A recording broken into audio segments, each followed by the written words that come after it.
Before we begin this journey, I want to warn you that some stories need to be told, even when they break our hearts. What you're about to hear is the remarkable tale of survival against impossible odds, a testimony to the human spirit's capacity to endure darkness and still find light. Before we continue, if you enjoy emotional stories, please subscribe to the channel and like this video. It helps me so much. And take a moment to comment where you're watching this life story from. My name is Eleanor May Johnson, though everyone calls me Miss Ellie now. I'm 83 years old, and for the first time in my life, I'm ready to share the story that shaped me. When people see a sweet old lady with silver hair and gentle hands, they don't imagine the battles I've fought.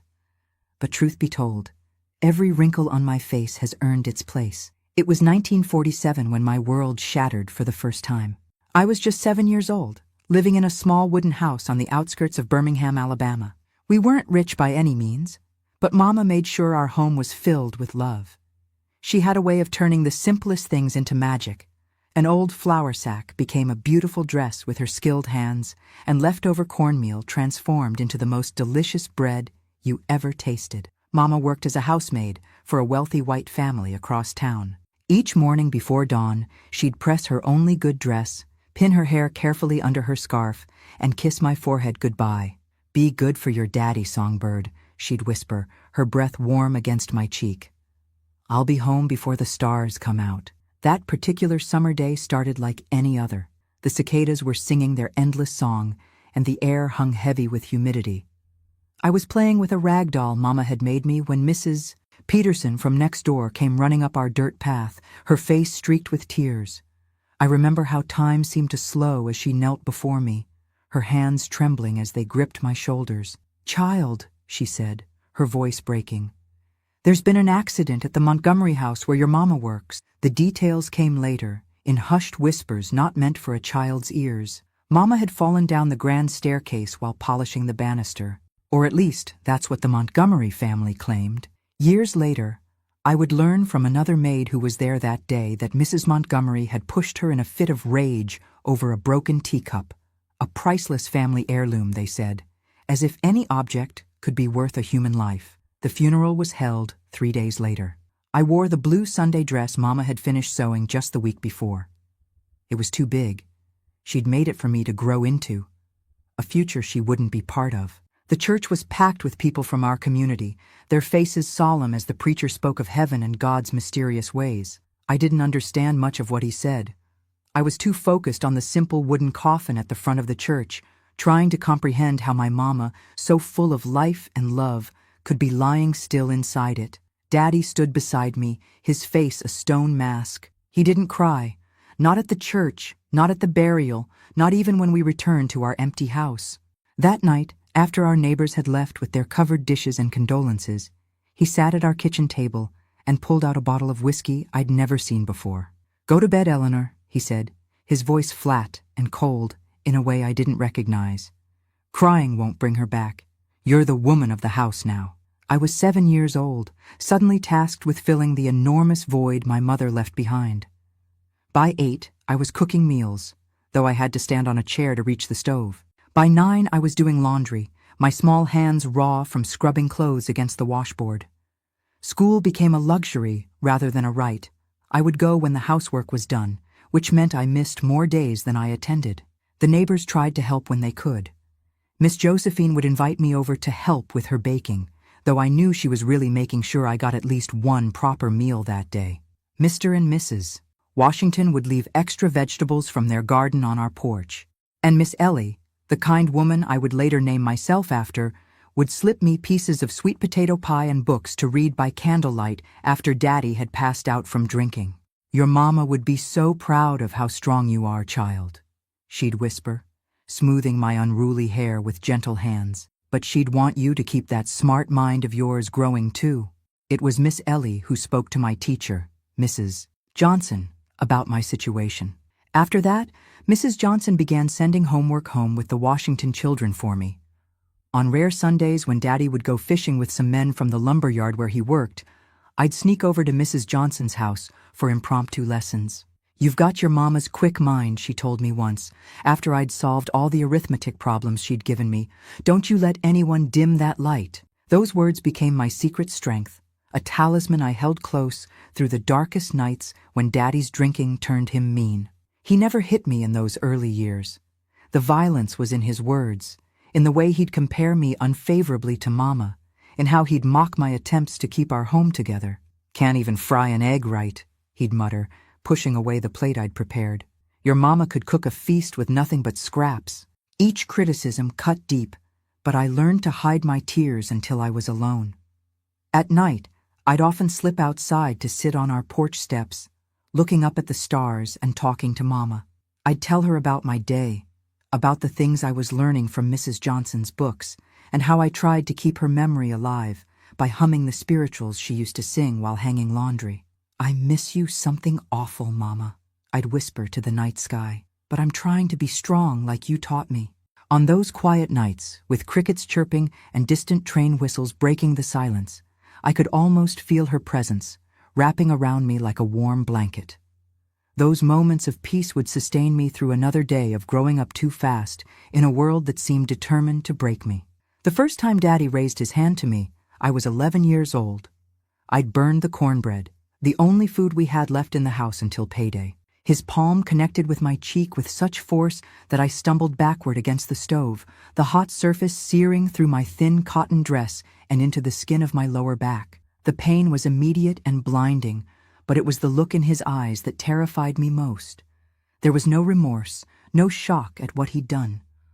Only a cold emptiness that told me a boundary had been crossed and there was no going back. From that day forward, life in our little house became a dangerous dance of trying to anticipate Daddy's moods, to make myself invisible when the whiskey bottle came out, and to endure the punishments that came when I couldn't disappear fast enough. Most nights, I'd wait until his snores filled the house before tending to my injuries, cooling burns with precious well water, pressing damp cloths to bruises, biting down on a folded rag to muffle my cries when the pain was too much to bear silently.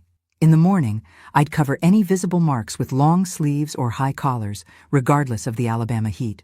Our neighbors suspected what was happening behind our closed doors. I could see it in their pitying glances, in the way conversations would stop when I approached. But in our community in the 1950s South, family business stayed family business. The authorities wouldn't intervene for a colored child being disciplined by her father, not when they turned a blind eye to far worse injustices every day. By 1953, as I approached my 13th birthday, the world outside our little house was changing. Brown v. Board of Education had just been decided by the Supreme Court, though it would be years before any real integration happened in Alabama. I would listen to the radio reports about the decision, about the resistance to it, about a young minister named King who was beginning to speak about dignity and justice in ways that made powerful people uncomfortable. One evening, as I was listening to one of these reports while preparing dinner, Daddy came home earlier than expected. He yanked the radio cord from the wall, his face contorted with rage. "Filling your head with dangerous ideas," he growled. "That's what got your mama killed, thinking she was equal to white folks." It was the first time he'd ever suggested Mama's death wasn't an accident, and the implication hit me like a physical blow. That night, as I lay on my thin mattress nursing fresh bruises, I made a promise to myself. I would find a way out, not just for my safety, but to honor Mama's memory in a way that hiding and surviving couldn't. I didn't know then how that escape would come, or that it would arrive in the form of a movement that would change not just my life, but the course of history itself. All I knew was that somewhere beyond the confines of our small house and the limitations of being a young black girl in the Jim Crow South, there had to be more than this. There had to be the possibility of freedom, not just from Daddy's fists, but from a system designed to keep people like me small and afraid. Looking back now, as an old woman who has lived to see changes I couldn't have imagined in those dark days, I recognize that this was the moment when a seed of resistance took root in my heart. It would be years before that seed would fully bloom, but in that moment of clarity amid my pain, something fundamental shifted. I was no longer just surviving until I could escape. I was beginning to envision a different world worth fighting for. And fight I would. though the battles ahead would test every ounce of strength and courage I possessed. As 1960 dawned, I had survived 6 years under my father's increasingly tyrannical rule. By then, Birmingham was a city on edge. The early tremors of what would become the civil rights movement were already being felt, though few predicted the earthquakes to come. For a black girl of 16 living in the shadow of violence, these changes seemed both impossibly distant and tantalizingly close. The day I turned 16, Daddy didn't acknowledge my birthday. It wasn't a surprise. He hadn't marked the occasion since Mama died. But this particular morning, he did something unexpected. He tossed a crumpled newspaper across our worn kitchen table as I served his breakfast. "Job listing," he grunted, gesturing at the circled advertisement. "Maid position with the Williams family. You start Monday." My heart sank as I read the details. The Williams family lived on Mountain Brook, the wealthiest white neighborhood in Birmingham, nearly 2 hours away by bus. Working there would mean the end of any hope I had of returning to school. "But Daddy," I began hesitantly. "Mrs. Johnson said if I can finish this year, I might qualify for—" The back of his hand connected with my mouth before I could finish. The metallic taste of blood filled my mouth as he leaned in close. Whiskey fumes heavy on his breath, even at 7 in the morning. "You think you're better than your mama? Too good to clean white folks' houses?" His voice was dangerously quiet. "Education won't save you from what you are. Best you learn that now." I started work the following Monday. The Williams house was an imposing 2-story colonial with white columns and perfectly manicured gardens, a world away from our decaying neighborhood. Mrs. Williams was a thin woman with perpetually pursed lips who inspected my work with a white-gloved finger, pointing out dust I couldn't even see. Mr. Williams was rarely home, but when he was, I learned to make myself scarce. There was something in the way his eyes followed me that made my skin crawl. The family had 2 children, a girl about my age named Catherine, who never acknowledged my existence, and a boy named James, 12 years old and already practicing the casual cruelty he'd observed in the adults around him. He would deliberately spill things after I'd cleaned or hide items and claim I'd stolen them. My days began at 4:30 a.m. to catch the first bus and ended well after dark. The pay was pitiful, most of which Daddy took for room and board. But the job came with one unexpected blessing. Mrs. Williams insisted I take home their leftovers rather than waste good food on garbage. Those scraps often constituted the only decent meals I had all week. One evening in early 1961, I returned home to find Daddy sitting with a man I'd never seen before. Mr. Clayton, a foreman at the steel mill and nearly 30 years my senior. As I entered, they fell silent, eyeing me in a way that made me instinctively back toward the door. "There she is," Daddy said, his words slightly slurred. "Ain't she something? Looks just like her mama at that age." Mr. Clayton nodded approvingly, his gaze traveling over me in a way that made me want to disappear into the floorboards. "She'll make a good wife," he agreed, as if I weren't standing right there. Strong back for work and childbearing. The realization of what was happening hit me like a bucket of ice water. Daddy was trying to marry me off, to a man older than himself. Later, I would learn that Mr. Clayton had offered to forgive a substantial gambling debt in exchange for my hand. I was being traded like livestock to settle my father's accounts. That night, I cried silently into my pillow, thinking of Mama and wondering what she would do. For the first time, I seriously considered running away, though the stories of what happened to young black girls on their own were enough to make my blood run cold. Where would I go? How would I survive? The questions swirled in my mind like autumn leaves caught in a whirlwind.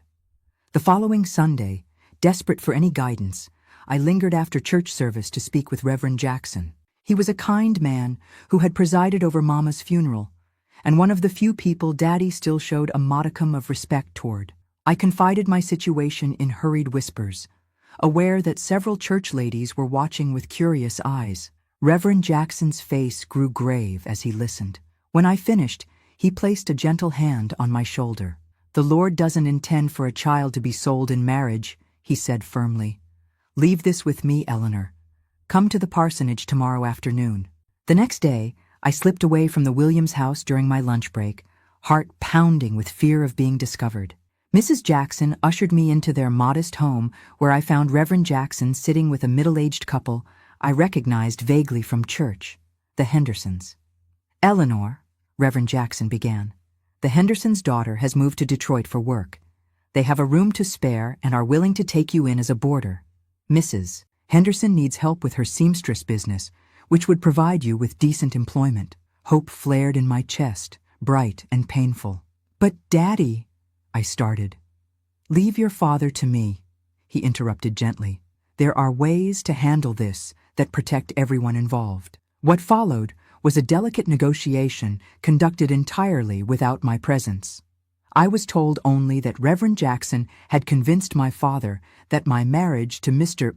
Clayton would bring shame upon our family in the eyes of the church community. Instead, he proposed that I would bring more value as a working boarder with the Hendersons, with a portion of my wages still going to my father. Given the choice between social ostracism and a continued income stream, Daddy reluctantly agreed. 2 days later, I moved my meager belongings, 3 dresses, a pair of worn shoes, Mama's Bible, and a faded photograph of her, into the Hendersons' spare room. The space was small but clean, with a real bed, not just a mattress on the floor, and a window that overlooked Mrs. Henderson's carefully tended vegetable garden. After years of walking on eggshells, the peace of that room felt almost disorienting. Mrs. Henderson was strict but fair. Under her tutelage, I learned the fine art of dressmaking, how to take accurate measurements, cut patterns, and create garments that flattered various body types. My fingers, already nimble from years of necessary mending, quickly adapted to the precise requirements of her business. Soon, I was not just assisting but creating dresses of my own design, which became popular among the young women in our community. "You have a gift, child," Mrs. Henderson remarked one evening as we finished a wedding dress for the daughter of a local deacon. "Your mama must have taught you well." I swallowed the lump that formed in my throat. She taught me the basics before, but mostly I just remember watching her hands work magic with needle and thread. For the first time in years, I began to feel something like peace. Though I still sent money home to Daddy each week, delivered by Mr. Henderson to avoid any direct contact, I was effectively free of his daily torments. The Hendersons treated me with a respectful kindness that felt foreign after so many years of abuse. They insisted I attend church regularly and encouraged me to join the youth choir, where my voice, unused for so long except for necessary communication, rediscovered the hymns Mama had taught me. It was in this choir that I met Samuel Davis, a tall young man with serious eyes and a quiet dignity that set him apart from other boys our age. His father was a Pullman porter on the railroad, a prestigious position that allowed their family slightly more comfort than most in our community. Samuel was one of the few young men our age who hadn't already left for factory work in the North, having secured an apprenticeship with a local carpenter. "You have a beautiful voice," he told me shyly after practice one evening. "Like angels whispering." I blushed at the compliment, unaccustomed to kind words from anyone, much less a handsome young man. Over the following months, a cautious friendship blossomed between us. Samuel would walk me home from choir practice, careful to keep a respectable distance under Mrs. Henderson's watchful eye. We'd talk about music, about his work, about dreams that seemed impossible yet worth holding on to. "My daddy says there's going to be changes coming," Samuel confided one evening as we sat on the Hendersons' front porch swing. "Says this Dr. King fellow is waking people up, making them see what's been happening right under their noses all along." I nodded, thinking of the radio reports I'd heard, the whispered conversations among adults that would cease when children entered the room. "Do you really think things could be different?" I asked, trying to keep the desperate hope from my voice. Samuel's expression grew solemn. "They have to be. Men can't keep other men or women in chains forever without something breaking." By late 1962, rumors of organized protests were sweeping through Birmingham's black communities. Dr. King and Reverend Shuttlesworth were planning something big, people whispered. Something that would force the nation to see the brutal reality of segregation in the most violently divided city in America. The Hendersons were cautiously supportive of the movement, but worried about the potential for violence. Mr. Henderson had seen firsthand the brutality of Bull Connor's police force, and feared for the safety of anyone who dared to challenge the established order. Sometimes standing up is the only choice left, Samuel argued during Sunday dinner at the Hendersons' table, where he had become a regular guest. If we keep waiting for the right time, our grandchildren will still be drinking from colored water fountains. Mrs. Henderson clucked her tongue disapprovingly, though I could see the conflict in her eyes. There's standing up, and then there's putting yourself in the path of men who think nothing of turning fire hoses on human beings. The Lord calls for wisdom alongside courage. I listened to these debates with increasing interest, the seed of resistance that had taken root years ago now growing stronger. Though I rarely contributed to these discussions, preferring to observe and absorb, my mind was alive with questions and possibilities I'd never allowed myself to consider before. My relative peace was shattered in February 1963 when Mr. Henderson arrived home, ashen-faced from delivering my weekly payment to Daddy. "Your father's sick, Eleanor," he said quietly. "The doctor says it's his liver. He's asking for you." A tangle of emotions knotted in my stomach: fear, residual anger, and an unexpected thread of pity. Despite everything he'd done, everything he'd failed to be, he was still the man who had once swung me high on his shoulders and called me his songbird, before hatred and grief had consumed him. The house looked smaller than I remembered, the paint peeling in long strips like dead skin. Inside, the smell hit me immediately: illness and neglect, unwashed sheets and stale whiskey. Daddy lay on the same bed he'd shared with Mama, his once powerful frame wasted to almost nothing. His skin had a yellowish tint, and his eyes, when they focused on me, showed a clarity I hadn't seen in years. "Eleanor," he croaked, his voice a dry rustle. "You came." I nodded, standing awkwardly in the doorway, unsure how to proceed. Part of me wanted to turn and run. Another part felt rooted to the spot by obligation or curiosity. I couldn't tell which. "Sit," he said, gesturing weakly to the edge of the bed. When I hesitated, something like shame crossed his face. "Please, I won't hurt you. Those days are done." Cautiously, I perched on the very edge of the mattress, ready to spring away if needed. Up close, I could see how death had already begun to claim him, hollowing his cheeks and sinking his eyes. "I ain't been right since your mama died," he said after a long silence. "Took the best of me with her. That's no excuse for what I'd done to you." He paused, each breath visibly paining him. "I don't expect forgiveness. Just wanted you to know. I see what I did. Too late, but I see it." Tears pricked at my eyes, unexpected and unwelcome. This deathbed confession couldn't erase years of pain, couldn't heal the scars both visible and invisible that I would carry forever. But in that moment, I saw not the monster of my nightmares, but a broken man who had lost his way in grief. "I forgive you," I heard myself say, the words emerging before I'd consciously formed them. "Not for you, for me, so I don't have to carry your sins alongside my scars." He nodded once, a tear slipping down his sunken cheek. "You got her strength, her heart, best parts of both of us." We sat in silence after that, the weight of years and unspoken words hanging between us. Eventually, his breathing grew more labored, and I called for the doctor waiting in the next room.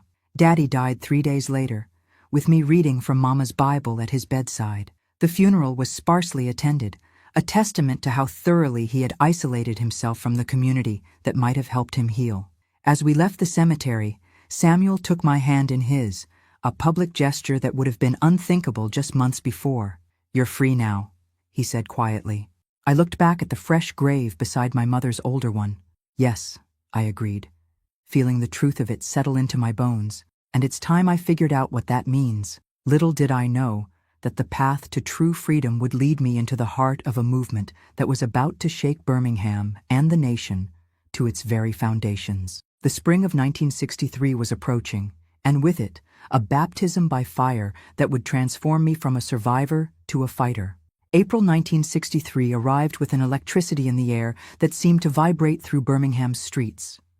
The whispers had grown louder, meetings more frequent, and even those who had previously kept their distance from troublemaking began to listen with intent when news of Dr. King's plans spread through our community. After Daddy's funeral, I had moved permanently into the Hendersons' home, no longer as a boarder, but as something closer to family. Mrs. Henderson had formally taken me on as an apprentice in her dressmaking business, and my designs had developed a modest following among the younger women in our church. "You have a future in this, Eleanor," she often told me, "a way to support yourself with dignity." But while I appreciated her encouragement, something had awakened in me that couldn't be satisfied by needle and thread alone. The movement was calling, its pull as irresistible as a tide. One evening in early April, Samuel arrived at the Hendersons' door with unusual urgency. After dinner, as we sat on the porch swing, now with Mrs. Henderson's blessing, though she still monitored us through the window, he leaned in close. "There's a meeting tonight at 16th Street Baptist," he whispered. "Dr. King himself will be speaking. They're planning demonstrations. Big ones. Will you come with me?" Mrs. Henderson would never approve of me attending such a gathering. Though sympathetic to the cause, she feared the violence that would inevitably follow. I glanced back at the window where her silhouette was visible through the curtains. "Tell her we're going for a walk to discuss wedding plans," Samuel suggested with a mischievous smile that made my heart flutter despite the seriousness of the moment. It wasn't entirely a lie. Though no formal proposal had been made, we had begun to speak of a future together, a modest home, perhaps children someday. Mrs. Henderson, eager to see me settled respectably, had encouraged the courtship, unaware that Samuel's involvement in the movement ran far deeper than occasional dinner-table discussions. The church was packed beyond capacity when we arrived, the air thick with anticipation and the mingled scents of pomade, perfume, and perspiration. We squeezed into a spot near the back, just as Reverend Shuttlesworth rose to introduce Dr. King. I had seen photographs in newspapers, heard his voice on radio broadcasts, but nothing prepared me for the physical presence of the man himself. He wasn't tall or imposing in stature, but when he spoke, his voice seemed to reach directly into the core of my being, resonating with truths I had always known, but never heard articulated so powerfully. "We've come to Birmingham because injustice is here," he declared, his words rolling through the church like thunder. "We are here to remind America of the fierce urgency of now." As he outlined the planned campaign of nonviolent direct action, boycotts of downtown businesses, sit-ins at segregated lunch counters, and mass marches that would almost certainly result in arrests, I felt a surge of both terror and exhilaration. This was dangerous, potentially deadly work. Bull Connor's reputation for brutality was well earned, his officers and fire department notorious for their enthusiasm in suppressing even the most peaceful black gatherings. Yet sitting in that church, surrounded by people who had decided that dignity was worth risking everything for, I understood with sudden clarity that this was what Mama would have wanted for me. Not just survival, but the courage to stand for something larger than myself. After the speech, volunteers were called forward to receive training in nonviolent resistance techniques. Without conscious decision, I found myself rising from my seat, Samuel's hand clasped tightly in mine. "Eleanor," he whispered, surprise evident in his voice. "Are you sure?" I nodded, unable to articulate the certainty I felt. This was right. This was necessary. This was perhaps what I had been preserved through years of hardship to do. The training sessions were held in church basements and private homes over the following days. We learned how to protect our vital organs when being beaten, how to maintain dignity while being arrested, how to respond to hatred with determined love rather than retaliatory anger. We role-played scenarios, taking turns playing demonstrators and police, practicing how to go limp rather than resist arrest, how to shield our heads from billy clubs. Mrs. Henderson discovered my involvement after the first weekend of demonstrations began on April 6th. A neighbor had seen me among the protesters at a department store sit-in and reported back with concerned disapproval. "Have you lost your mind, child?" she demanded when I returned home. "Do you have any idea what those policemen will do to you? What they do to our girls especially?" I met her gaze steadily, finding a courage I hadn't known I possessed. "Yes, ma'am, I believe I do. But someone has to stand. If not me, then who?" Her eyes filled with tears as she pulled me into a fierce embrace. "Your mama would be proud," she whispered, "and terrified. just like I am. From that day forward, the Hendersons' home became a quiet hub of support for the movement. Mrs. Henderson sewed armbands for demonstrators and prepared sandwiches for those doing jail support. Mr. Henderson used his delivery truck to transport protesters to and from demonstration sites, careful to vary his routes to avoid police surveillance. The true test came on May 2nd when the youth marches began. Dr. King and his advisors had made the controversial decision to include children and teenagers in the demonstrations, knowing the national outrage that would follow if young people were arrested and jailed. Though I was nearly 19 by then, I joined the youth contingent alongside Samuel, who had been appointed a group leader because of his calm demeanor under pressure. The morning dawned clear and warm as hundreds of us gathered at 16th Street Baptist, receiving last-minute instructions and encouragement from movement leaders. We sang freedom songs that lifted our spirits and steeled our resolve. Ain't gonna let nobody turn me round, turn me round, turn me round. Ain't gonna let nobody turn me round. I'm gonna keep on walking, keep on talking, marching up to freedom land. As we prepared to exit the church in orderly groups of 50, a young minister I knew as Reverend Abernathy addressed us.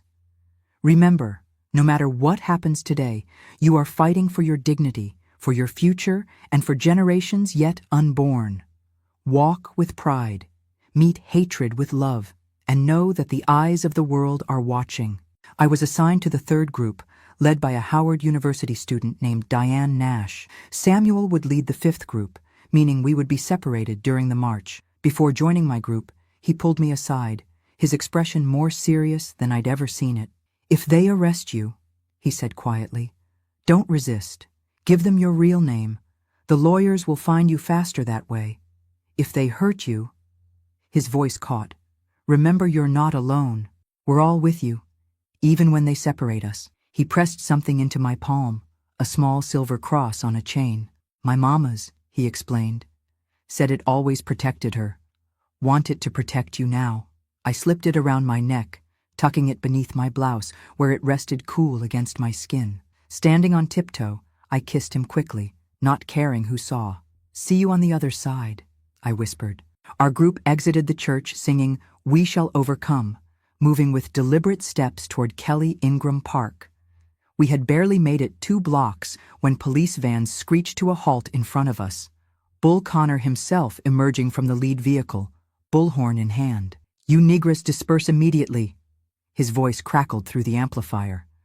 "You are participating in an unauthorized demonstration in violation of city ordinances." Diane Nash stepped forward, her voice clear and unwavering. "We are exercising our constitutional right to peaceful assembly and protest. We will not disperse." What followed remains burned into my memory with photographic clarity. Officers descended on us with nightsticks and snarling police dogs. Those in front dropped to their knees in prayer, following our training. I found myself doing the same, heart hammering in my chest as an officer approached, his face contorted with disgust. "Last chance," he growled, nightstick tapping against his palm. I looked him directly in the eyes, surprising myself with the steady calm in my voice. "I'm staying right here, sir."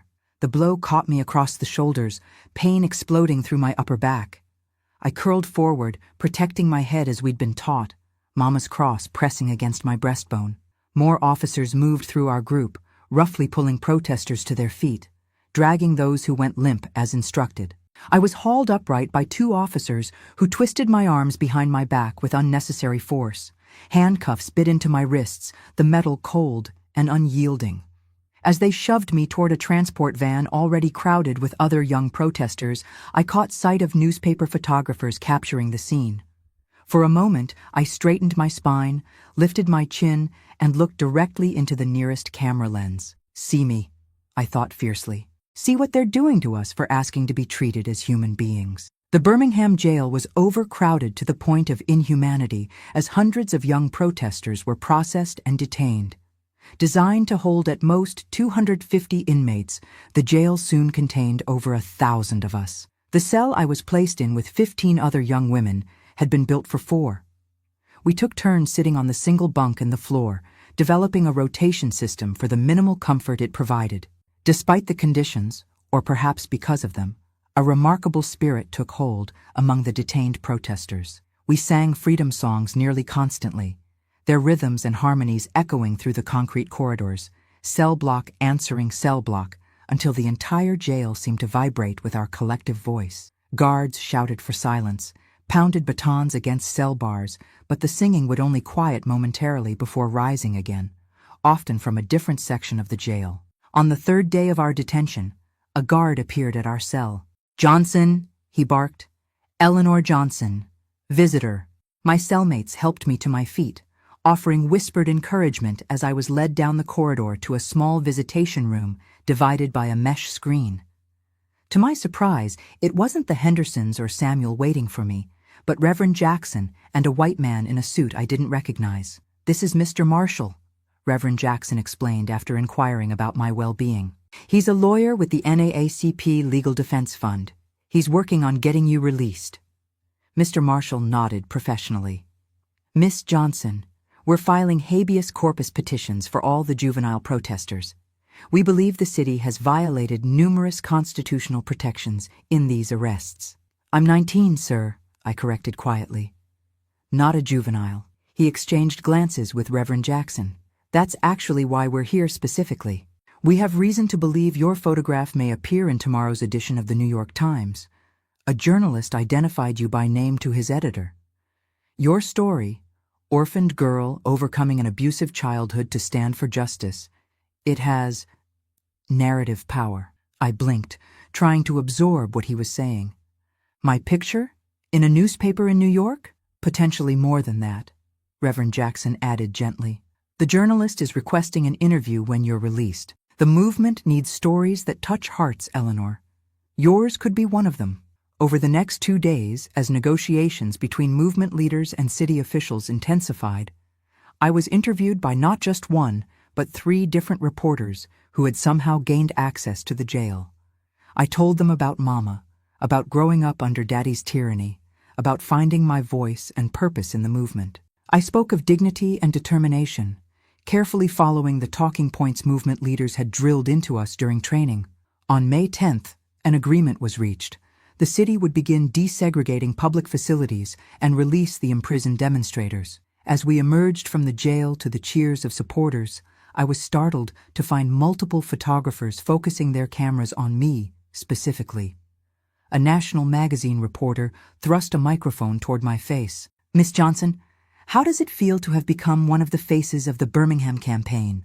she asked. Before I could respond, Samuel appeared at my side, wrapping a protective arm around my shoulders. Despite 6 days in jail himself, he looked remarkably composed. "She's just done 6 days in inhumane conditions for the crime of asking to be treated as a human being," he answered firmly. "She'll be making no further statements today." He guided me through the crowd to where the Hendersons waited with their truck, Mrs. Henderson already fussing over my appearance, and Mr. Henderson gruffly blinking away what looked suspiciously like tears. That evening, as I soaked in a proper bath for the first time in nearly a week, I could hear the murmur of voices from the Hendersons' living room, where Samuel was in deep discussion with Reverend Jackson and several movement organizers who had come to the house specifically to see me. Later, Samuel explained their visit. "They want you to speak at rallies," he said, his expression a mixture of pride and concern. "That photograph of you looking directly into the camera while being arrested, it's everywhere. People are calling you the girl with dignity. They think your story can help people understand what we're fighting for." In the weeks that followed, I found myself in an entirely unexpected role, a movement spokesperson. I traveled with more experienced activists to churches and community centers across the South, telling my story and connecting it to the larger struggle for dignity and justice. My natural reserve gradually gave way to a discovered gift for public speaking, my quiet voice finding strength in purpose. By August, when we traveled to Washington, D.C., for the March on Washington for Jobs and Freedom, I was scheduled to give a brief address from the podium at the Lincoln Memorial, not among the headliners like Dr. King, but as a representative of the youth contingent that had proven so crucial in Birmingham. Standing on those steps, looking out at the sea of faces extending all the way to the Washington Monument, I felt Mama's presence more strongly than I had since her death. As I stepped to the microphone, Samuel squeezed my hand once before releasing it. "My name is Eleanor Johnson," I began, my voice carrying across the hushed crowd. "3 months ago, I was a seamstress in Birmingham, Alabama, trying to make myself small enough to avoid notice. Today, I stand before you as living testimony that none of us was born to be invisible." The crowd's response washed over me like a wave, their applause and cheers carrying me through the remainder of my short speech. When I returned to my seat, Dr. King himself leaned over to shake my hand. "Well done, Miss Johnson," he said with a warm smile. "Your mother would be proud." I stared at him in surprise. "You didn't know my mother, Dr. King." His smile deepened. "No, but I know daughters, and no mother could help but be proud of a daughter who carries herself with such dignity." Hours later, after his "I Have a Dream" speech had moved the nation to tears and hope, Samuel and I stood on the steps of the Lincoln Memorial as the crowd gradually dispersed. The marble felt cool beneath my tired feet as I slipped off my shoes, looking out over the reflecting pool now strewn with pamphlets and paper cups, evidence of the multitude that had gathered in peaceful solidarity. "What happens now?" I asked quietly. Samuel took my hand, his fingers intertwining with mine. "We keep fighting. The march isn't the end. It's barely the beginning." "I meant for us," I clarified, turning to face him fully. Something shifted in his expression, vulnerability replacing his usual steady confidence. Reaching into his pocket, he withdrew a small velvet box that looked incongruously fancy in his calloused carpenter's hand. "I was going to wait for a proper moment," he admitted. "A nice restaurant, maybe, or back home in the garden at sunset. But standing here with Lincoln and history as witnesses," he opened the box, revealing a modest ring with a single small diamond. "Eleanor May Johnson, will you build a future with me? Not just a marriage, but a partnership in this work we've both been called to?" Tears blurred my vision as I nodded, words momentarily beyond my capacity. As he slipped the ring onto my finger, I found my voice again. "From this day forward," I promised, "whatever comes, we face it standing." We were married 2 months later at 16th Street Baptist Church, a decision that took on painful significance when, just weeks before our wedding, a bomb planted by Klansmen killed 4 little girls during Sunday school at that very sanctuary. We had considered changing venues after the tragedy, but Reverend Jackson convinced us otherwise. "Those children died because hateful men fear what happens when we claim our rightful place in this society," he said. "We honor them by continuing to claim that place, in life, in love, in joy, even in the midst of grief." And so, on November 16th, 1963, I walked down the aisle of the partially rebuilt church, passing the pew where I had first heard Dr. King speak, to join my life with Samuel's. My borrowed wedding dress was simple but elegant, made with loving care by Mrs. Henderson, who had become the mother my heart needed after losing my own. As we exchanged vows, I felt the presence of all who had brought me to this moment. Mama, whose love had sustained me even after her death. Daddy, whose brokenness had taught me the cost of surrendering to hatred. The Hendersons, who had shown me what family could be. And the movement that had helped me find my voice. "I now pronounce you husband and wife," Reverend Jackson declared with evident joy. "You may kiss your bride." As Samuel's lips met mine, sealing our commitment before God and community, I knew with bone-deep certainty that this was just one milestone in a journey that would continue for decades to come. The struggle for full equality was far from over, the path ahead still fraught with danger and setbacks. But for the first time in my life, I was fully free, not just from Daddy's fists or society's limitations, but free to become the woman I was always meant to be. And that woman, I had discovered, was stronger than anyone, including myself, had ever imagined. The years following our wedding were marked by tremendous change, both in our nation and in my personal journey. We began our married life in a modest 1-bedroom apartment not far from the Hendersons, with Samuel continuing his carpentry work while I divided my time between Mrs. Henderson's dressmaking business and increasingly frequent speaking engagements for the movement. The assassination of Dr. King in April 1968 struck us like a physical blow. I had just discovered I was pregnant with our first child when the news reached us. Samuel and I held each other in stunned silence, our tears mingling as the radio delivered details of his murder in Memphis. The following day, riots erupted across the nation, a physical manifestation of collective grief and rage that seemed to shake the very foundations of our country. "What kind of world are we bringing this child into?" I whispered that night, my hand resting protectively over my still flat stomach. Samuel placed his hand over mine, his voice steady despite the grief etched in his face. "A broken one," he admitted, "but one worth fighting to repair." 2 days later, despite warnings about potential violence, we joined thousands of mourners in a memorial march through Birmingham. I wore a black armband over my Sunday best, carrying a hand-lettered sign that read simply, "His dream lives in us." The streets were eerily quiet, our footsteps and muffled sobs the only sounds disturbing the heavy silence that had descended over the city. Our daughter was born that September, Marion Liberty Davis, named for both the great contralto Marian Anderson and the freedom we continued to pursue. She arrived with a powerful set of lungs and a determination that reminded me immediately of my mother. "She's going to be a fighter," the midwife chuckled as she placed my screaming daughter in my arms. "She comes by it honestly," Samuel replied, his eyes shining with tears as he stroked her perfect tiny fingers. Motherhood transformed me in ways I hadn't anticipated.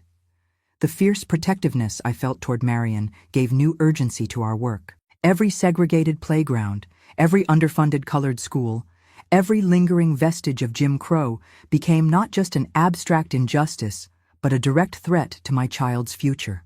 At the same time, the physical demands of caring for an infant necessarily changed my involvement in the movement. Rather than traveling for speaking engagements, I began hosting meetings in our home, turning our modest living room into a planning center for voter registration drives and education initiatives. While Samuel attended marches and demonstrations, I focused on the equally vital work of community organizing, creating networks of support for families affected by poverty and discrimination, establishing a clothing cooperative that evolved from Mrs. Henderson's dressmaking business, and developing adult literacy programs for those who had been denied education.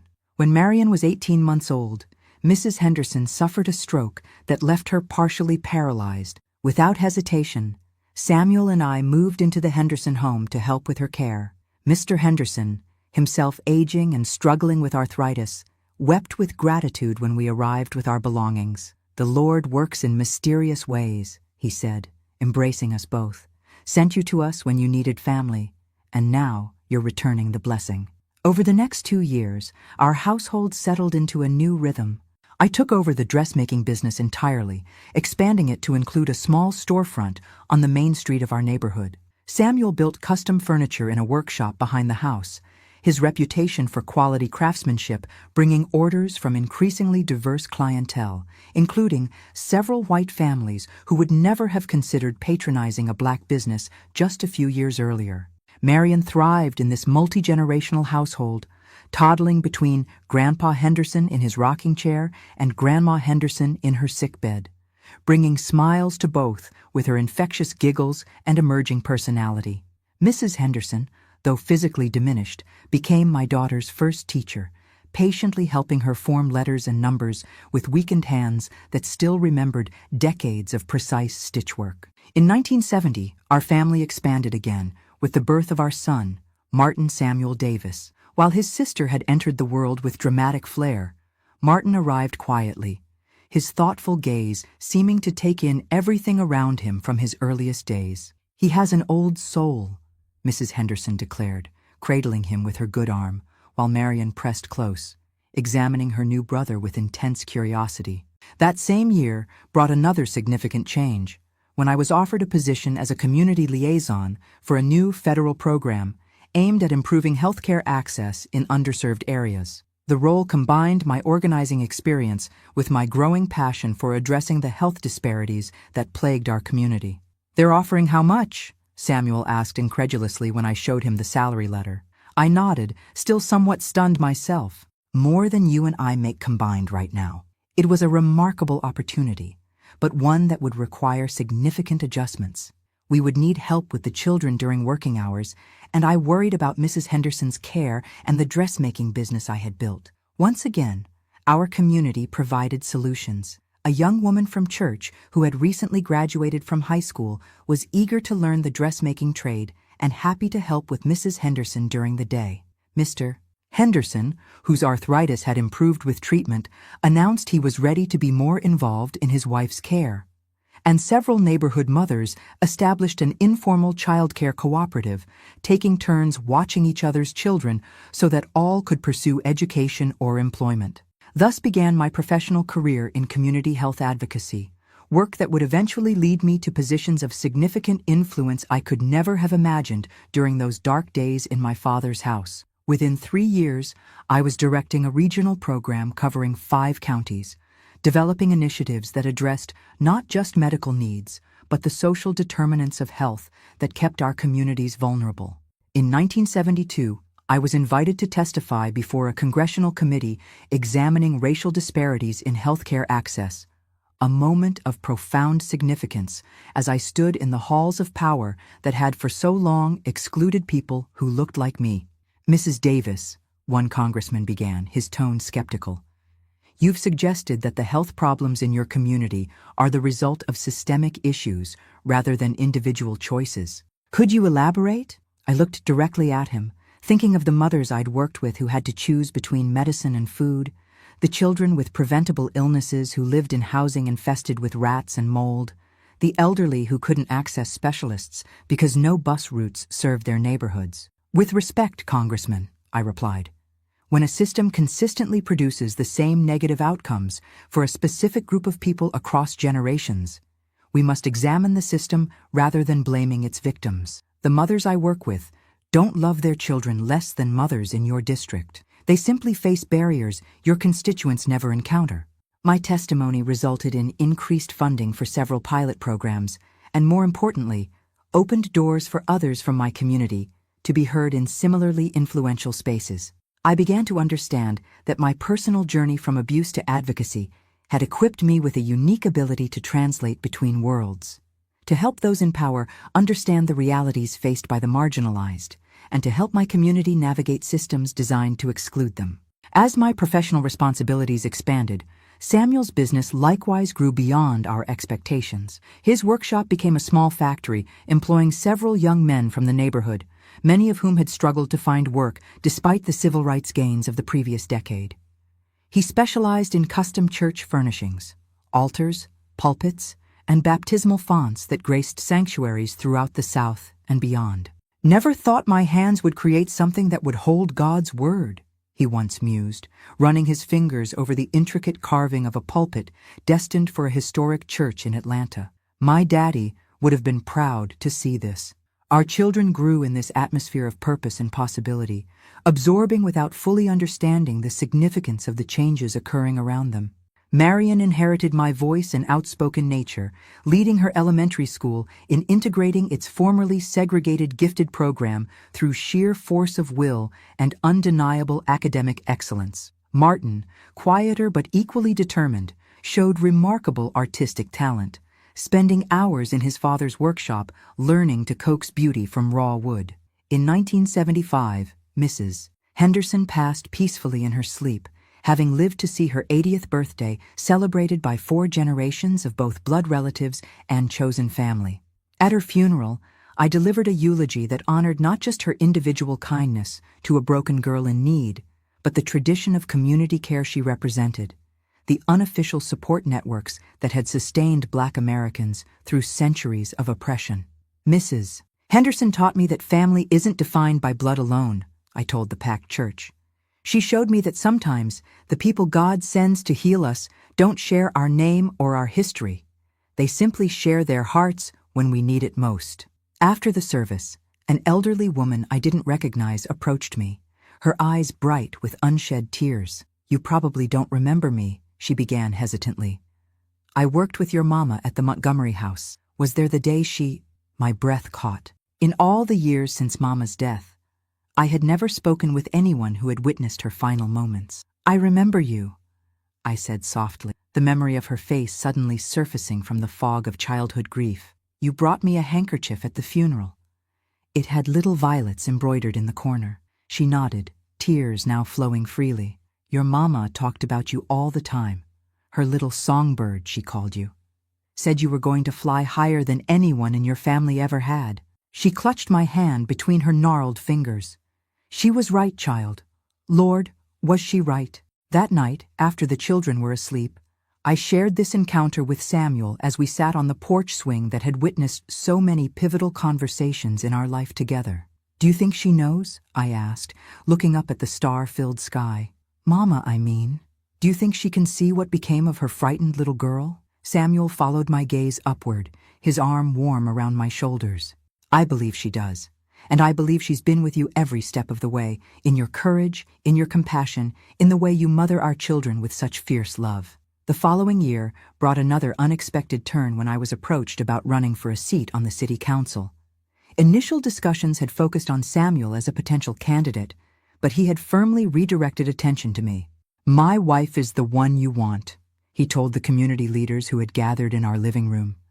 I build things with my hands. She builds communities with her heart and mind.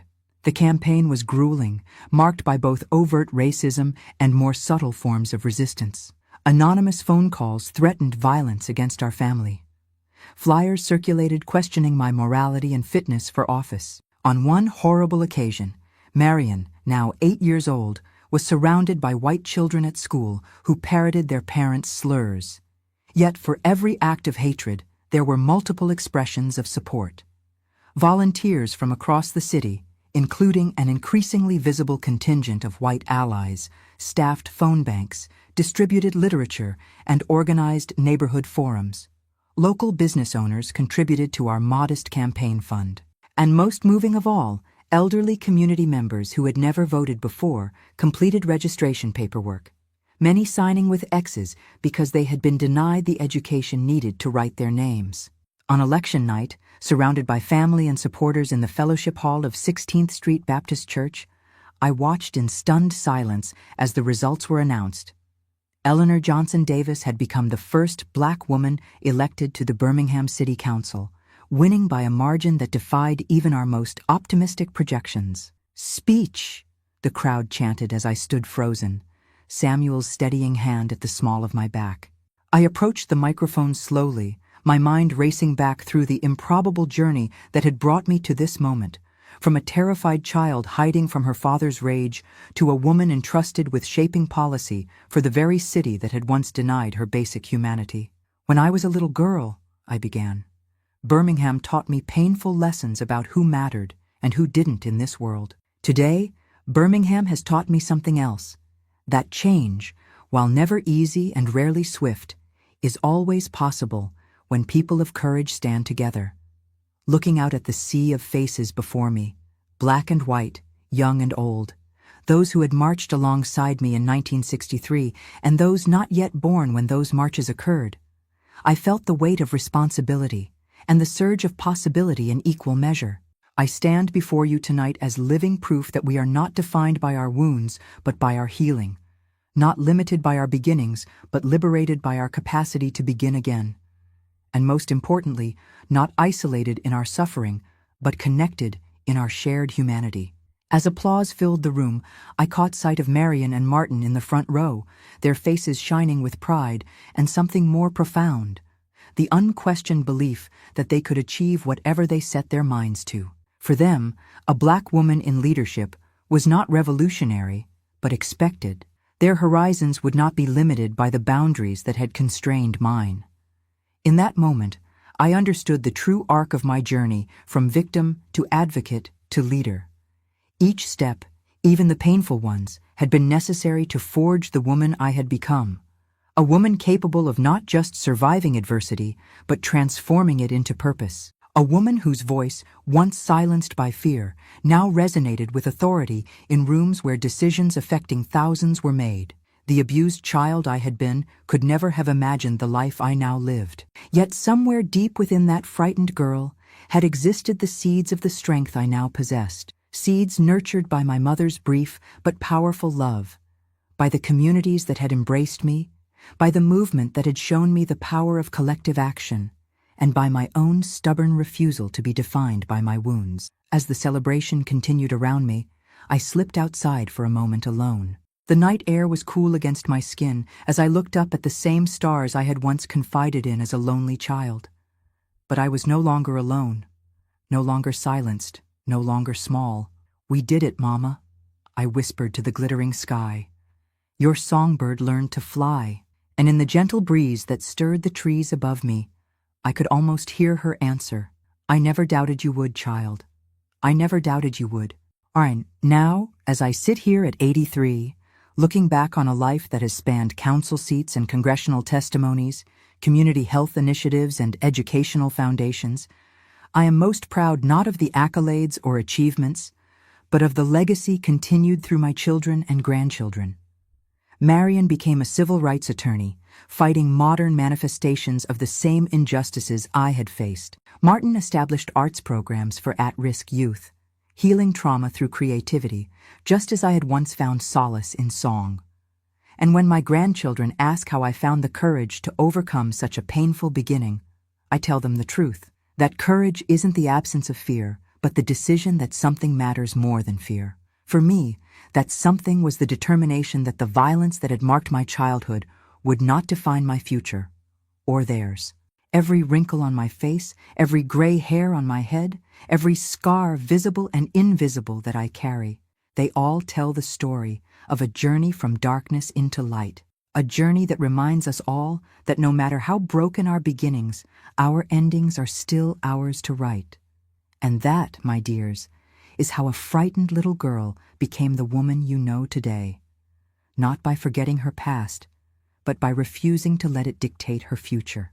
If this story touched your heart, don't forget to like and subscribe for more emotional stories like this one.